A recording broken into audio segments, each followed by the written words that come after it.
নমস্কাৰ দেই। মানে মই নিজৰ কথা ইমানকৈ কৈ নুফুৰোঁ আৰু তথাপিতো আজি মানে ঘটনা এটা ক'বলৈ মন গৈছে।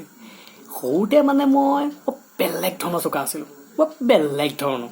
এই আপোনাৰ ধৰক অংকবোৰ যে কেলকুলেটৰ নোহোৱাকৈ কৈ দিওঁ, আঙুলি মূৰত গন্তি কৰি কৰি। এই ধৰক সাতে পাছে কিমান বুলি ক'লে মই একেচাতে কৈ দিওঁ 10 বুলি। চৰি বাৰ ভুল হৈ যায় দিয়কচোন।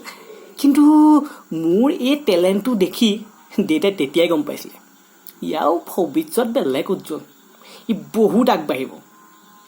দেখিলে মোক চকা যেন নালাগে ন? এতিয়া লাগিছে ন? গতিকে এই কথাটো ইমানেই ভাইৰেল হ'ল, গোটেই IIT পৰা মানুহ আহি মোৰ ঘৰ পালেহি নহয়। মই বোলে তেওঁলোকৰ কলেজত পঢ়িব লাগে। এইটো বাৰু কথা হ'লনে বাৰু? এইটো কথা হ'লনে? তেওঁলোকে মোক নিয়ে মই নেযাওঁ, তেওঁলোকে মোক নেৰে মই নেযাওঁ, তেওঁলোকে মোক নেৰে মই নেযাওঁ। সিহঁতি কেনেকৈ বুজিব?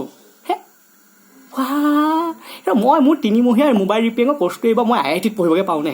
আপোনালোকে নিজে মোক কওকচোন।